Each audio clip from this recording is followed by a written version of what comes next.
Hey, welcome back to Unschooled Theology. I am your host Eric, and it is just me this time. Evan has decided there's not really enough time in the week for him to work on the show anymore, which is fine. As far as format, I guess we're now going to a solo show, at least for the time being.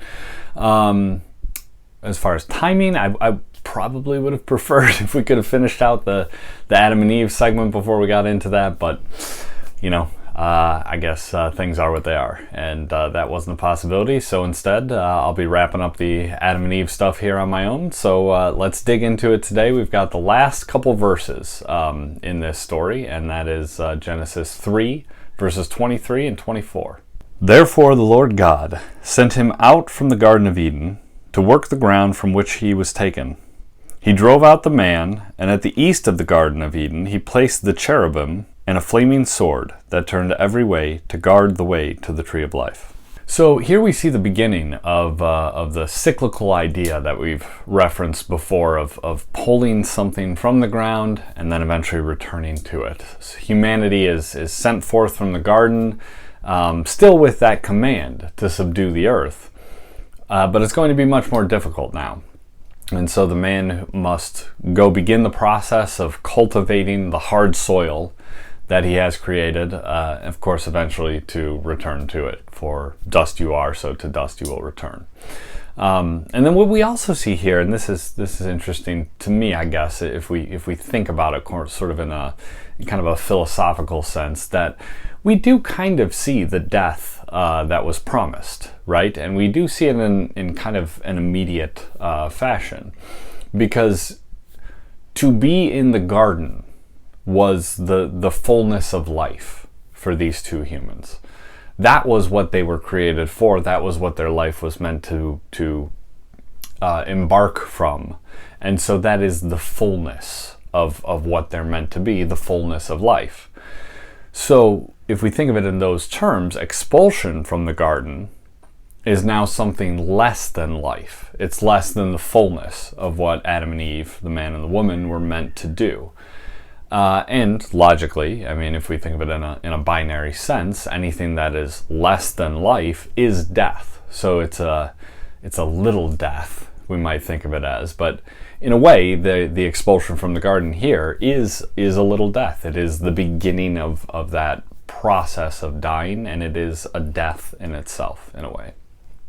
But all right, so with that, I want to move on to verse 24, because verse 24, in a lot of ways, I think is probably the strangest in the whole narrative.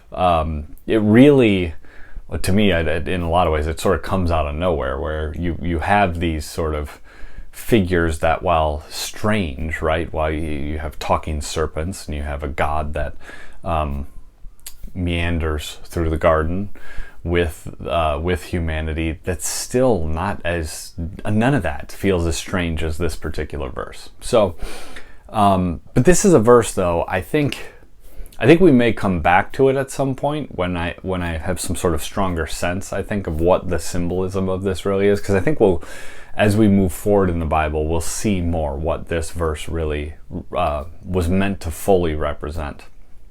But there is a few things that I think we can say about it right now, but I'm almost certain there's much more packed into this verse than what I could say at this moment. So the first thing to think about is this idea of a cherubim, right? Which is this strange creature. And the idea of the cherubim, why this is particularly odd to me, is because it's actually an artistic element described on the tabernacle and the Ark of the Covenant later on.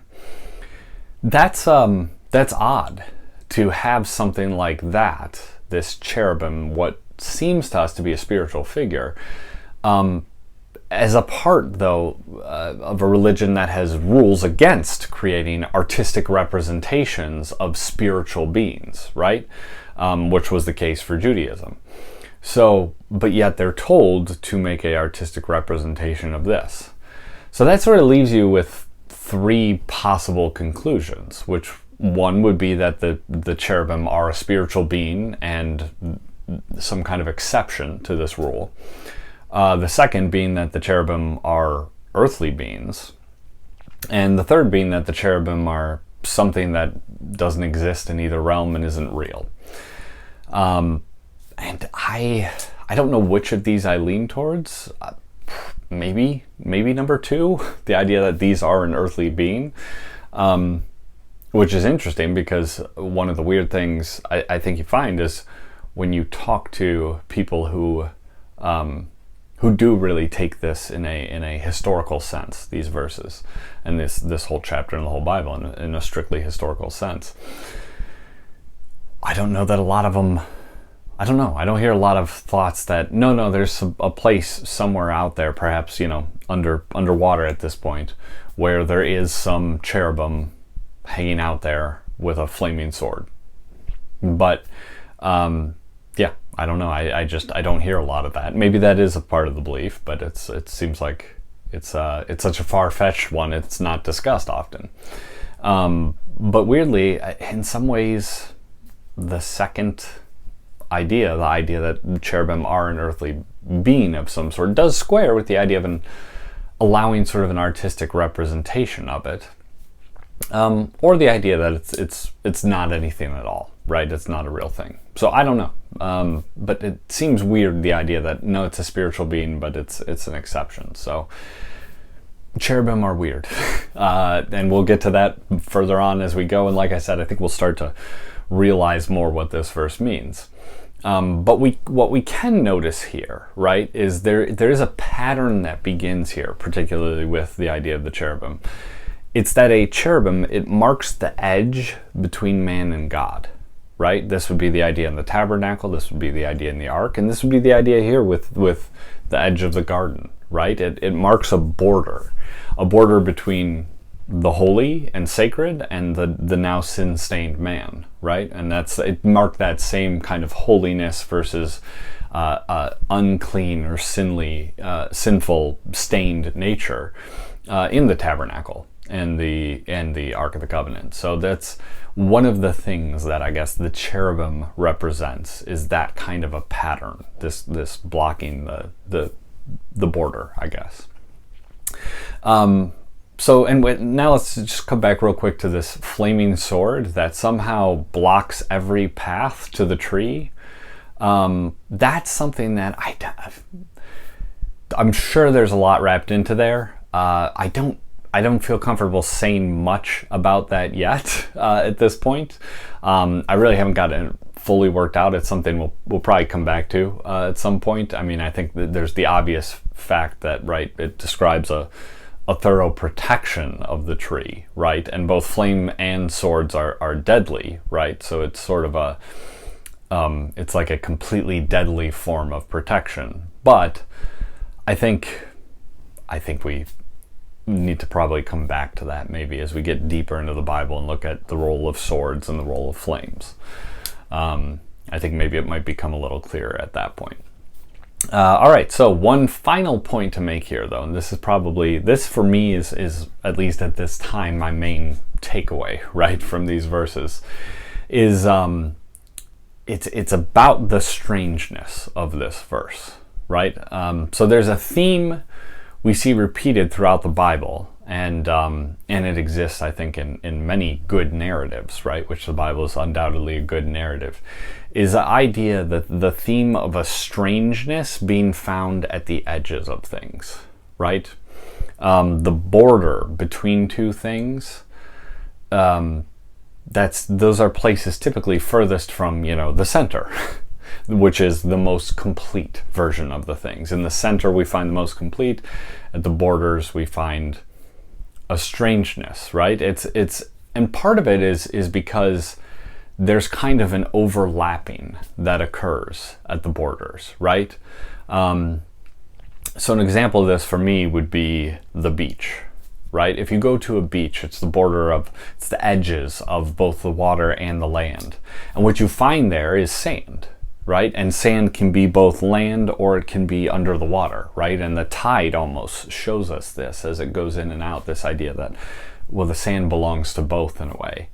And it's weird because sand can be something, I mean, it's not a great thing to build your house upon, build it upon the rock, but it can be used in a land sense. it can have a function in that way. We sit on it, we move on it, we do all that, we ride dune buggies on it, whatever.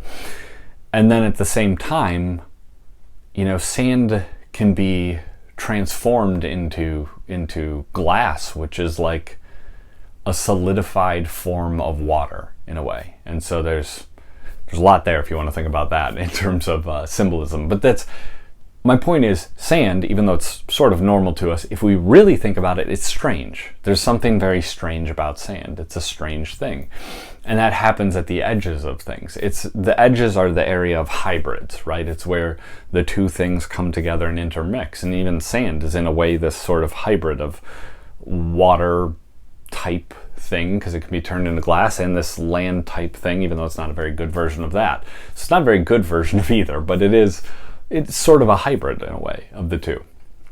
And it's just, it's a thing we find, just strangeness, right? And so humanity actually recognizes this in a way too. We'll find this. So for instance, an edge of things that we might think of is Niagara Falls, right? Could be an example of an edge of things. And if you go to Niagara Falls and visit, you find that the town by it has a very odd collection of sort of strangeness that is gathered there in a way. I read some books actually that even highlighted this fact, but if there's a Ripley's Believe It or Not museum there's a few other elements of the weird, right? Because there's a strangeness to the edge of things, and Niagara Falls is an edge. It's in some ways, it feels like an edge of life because it, threatens death so much. So the edges of things are strange, and that's what we see here, right? So this is the fact that we see this here, though, I think is very fitting, right? Because this strangeness comes after sin, right? Sin breaks reality. We talked about that in those previous verses. And so the brokenness, right, that reality experiences under sin causes things to become less complete versions of themselves. They're shadows of what they should be. And eventually, the further you get away from the center, the fullness of what that thing is supposed to be, it starts to break down at the borders. And that's where we find the strangeness, right? The part that gets broken down. And when something is broken down, the more broken it is, it fills in the brokenness with something else, right? Which is obviously the thing coming from the other direction.